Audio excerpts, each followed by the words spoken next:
हरि ओम् धन्यवादः महोदय श्रूयते वा धन्यवादः महोदय श्रूयते वा हरि ओम् रामाय रामभद्राय रामचन्द्राय वेदसे रघुनाथाय नाथाय सीताय नमः हरि ओम् I'm very happy to give you a synopsis of the Sargas up to 11 from where we left off the last time I spoke with you. You see, Ravana, we have to understand how Valmiki is telling the story. This is called a Mahakavya, and this is probably the greatest story ever written because Valmiki is covering every dimension of the story very beautifully, in beautiful poetry with great imagery and level of detail. He is describing the psychology of Ravana in these shlokas, in these sargas. He has abducted Sita like a thief, and here he is holding court. He tells his greatest generals and ministers who are surrounding him, Kim karishyami bhadram vaha, kim va yuktam anantaram, uchyatam nah samartham yat, kritam cha sukritam bhavet. He says, mantra moolam hi vijayam, daivecha kurute yatnam tamahu purushottamam. He believes in daiva, he believes in mantra, he believes in taking advice from people. This is his intellectual side. But practically, what he is going to listen to and what he is not going to listen to, we are already seeing. I'm going to cover some of it later, but today is a very interesting section. See, Uchuh Pranjalah Sarve Ravanam Rakshaseshwaram Vishat Paksham Avignaya Niti Bhaya Swabuddhayaha. So all these generals and ministers surrounding Ravana, the advice that they are giving him, they are doing it only out of a great deal of reverence and fear.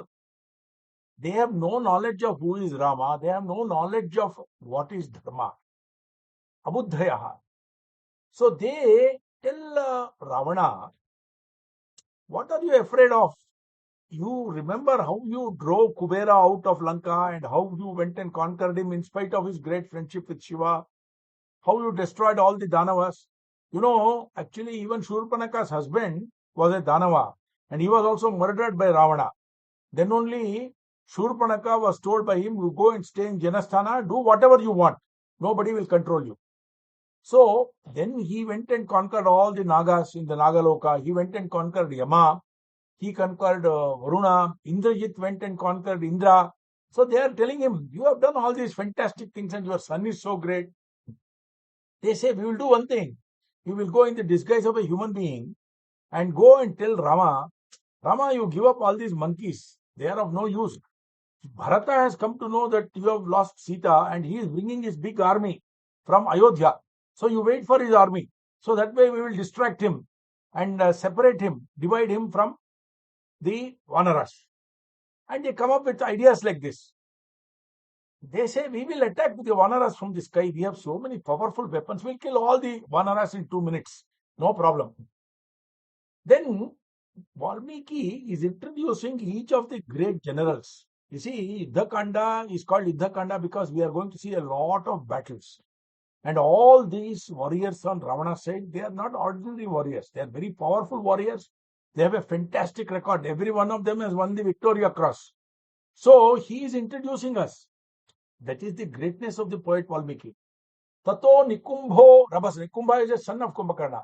Tato Nikumbho Rabhasaha Surya Shatruhu Mahabalaha Suptagno Yagnakopascha Mahaparshvam Mahodarau Agniketuscha Durdharsho Shashmiketuscha Rakshasaha Indrajitcha Mahateja Balavan Ravanatmajaha Prahastotha Virupaksho Vajradamstro Mahabalaha Durumrakshas Chatikayascha Durmukhas-chaiva Rakshasaha Parighan Pattishan Shulan Prasan Shakti Parashvaghan Chapani cha Subanani Khadganscha Vipulam Bubhan Pragruhya Paramakruddhaha samutpatya cha rakshasaha abruvan ravanam sarve pradipta iva tejasa adya ramam vadhishyamaha sugrivam cha salakshmanam kripanam cha hanumantam lankayena pradharshita. So they are telling that they are talking all these brave words to Ravana. All of them are jumping up and down with their weapons. Then Vibhishana, he is the lone voice. Tan Ruhitayudhan Sarvan Varayitva Vibhishanaha Abravit Pranjalihi Vakyam Punaha Pratyupavekshyatan. He says, sit down, sit down. I want to say something. Please sit down. He calms them down, makes them sit down. Then he speaks with a lot of respect. See, Vibhishana, he is rooted in dharma. We have heard the expression Ramo Vigrahavan Dharma. You know who said that? Can anybody tell me who said that? Ramo Vigrahavan Dharma. Maricha said that to whom? To Ravana. When Ravana went first, when Ravana went first time to Maricha, telling him that you should come and help me to abduct Sita, he says, don't underestimate Rama. Ramo Vigrahavan Dharmaha. And wherever there is Dharma, there is victory, Vijaya. So you should not take up this task. But Ravana threatens him with death. Then only Maricha goes. He says it is better to die at the hands of Rama instead of dying at the hands of Ravana. So Rama is rooted in Dharma. And in the entire Lanka, there is only one person who is rooted in Dharma. That is Vibhishana. He says, you have said all these things. Now please listen to me. Don't underestimate Rama. He is very powerful. We know that he has killed Khara, Dushna and their 14,000 army. He has conquered his emotions. He is the embodiment of dharma and tranquility. Whoever expected Hanuman will cross the ocean, whoever expected Hanuman to be so powerful, we could not deal with him. And the Vanara army is very large. So don't underestimate the enemy and have all these delusions of grandeur. Then he says, Kincha Rakshasa Rajasya Ramena Apakritam Pura Ajahara Janasthanat Yasya Bharyam Yashasvinaha. Yashasvi means one who has got great fame, reputation for dharma. His wife, Ravana, you have stolen her. For what provocation? How did he provoke you? Apakritam Pura. Kim Apakritam? Natukṣamam Viryavata Tena Dharmanuvartina Vairam Nirartakam Kartum Diyatam Asya Maithili. So, in the Sargas 7, 8, 9, 10, repeatedly, this expression 11, repeatedly we hear these words from Vibhishana. Diyatam Maithili, please return Maithili. No need for you to kick up a big war with Rama when he is so strong and full of dharma. He has done no wrong to you. So, Natukṣamam Viryavata Dharmanuvartina Vairam Nirartakam Kartum. Then he says, you are my elder brother. This whole Lanka will be destroyed. So many people will die. For what reason? Don't think I have any ulterior motive. Please listen to me purely in terms of the common sense and the dharma that I am telling you. Tyajashu kopam sukha dharma nashanam. See, sukha and dharma are both destroyed by anger and rage. You have acted in rage. Tyaja, he says. Please give it up immediately. Ravana heard Vibhishana. He did not show any response. He said meeting is adjourned. So, all the generals and ministers went away. But, Vibhishana could not sleep that night.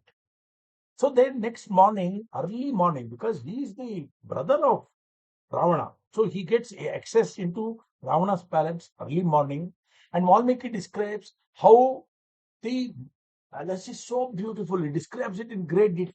No Rajamouli, no Cecil B. DeMille, nobody has depicted in as beautiful detail, as wonderful detail, the scenery, the structures, the architecture, the people, the activities, like in Valmiki Ramayana.